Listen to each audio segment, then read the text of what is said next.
皆さんこんにちは、ミニマルです。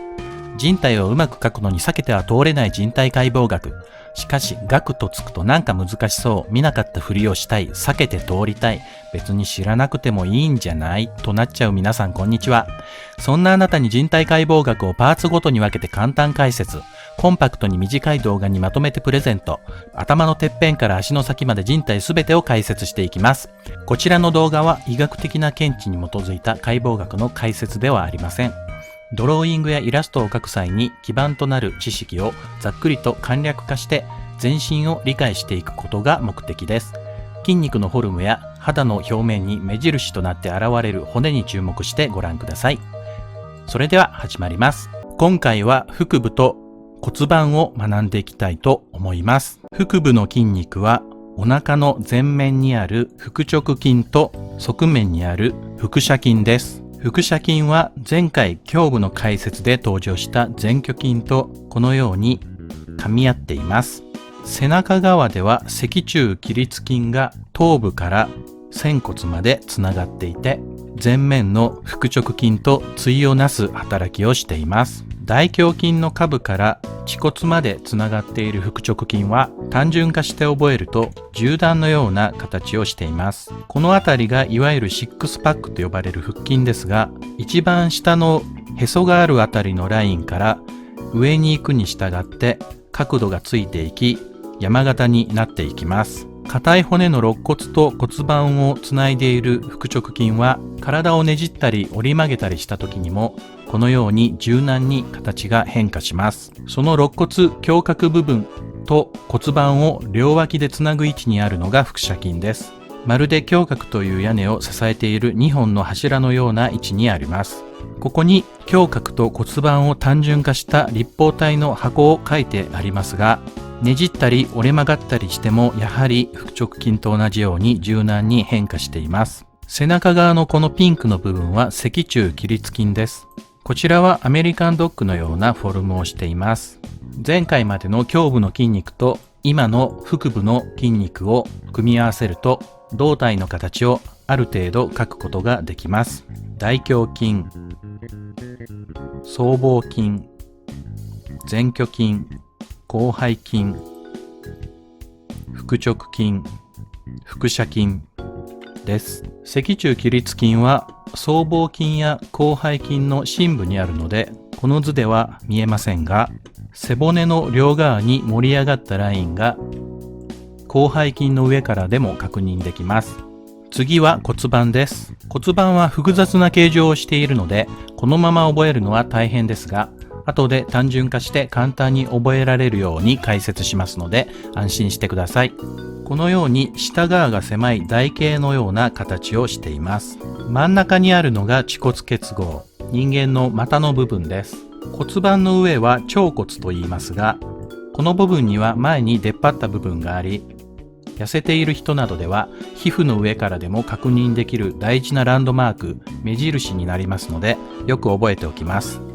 斜めは後ろから見た骨盤です。この部分が恥骨、そして腸骨の飛び出している部分、この腸骨の飛び出している部分は上前腸骨棘と言いますが、すぐ下に下前腸骨棘という飛び出した部分がもう一つあります。この2つの出っ張りが人体を描く上でかなり重要な目印になります。背中側には背骨がつながる仙骨があり、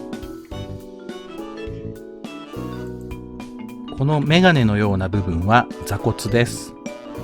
骨盤には男女差があり、基本的に女性の方が幅が男性よりも広いです。そして座骨のこの部分の角度も女性の方が大きく、座骨の開きと高さも違いがあります。また骨盤の幅の違いから女性の方がこのように大腿骨の膝までの角度が大きくなっているのがわかります。女性の丸みを帯びたフォルムは骨盤の幅や大腿骨の角度も影響を与えているということです。骨盤を横から見ると男性では恥骨部分が前に出ていますが、女性では恥骨部分が後ろに引っ込んでいます。そのため骨盤自体の角度もこのように女性と男性では違います。お腹の筋肉の腹直筋は恥骨まで続いていると先ほど説明しました。この恥骨の位置の違いから女性の下腹は丸くカーブを描いています。男性はまっすぐにストーンと降りています。骨盤の角度がお尻でも違ってくるため、女性のお尻部分も後ろに突き出ています。骨盤は簡略化して四角い立方体や台形の形に描くことができます。補助線として真ん中に正中線を引いておくことと、ランドマークの上前腸骨極と恥骨を結んだ V の字を書いておくと、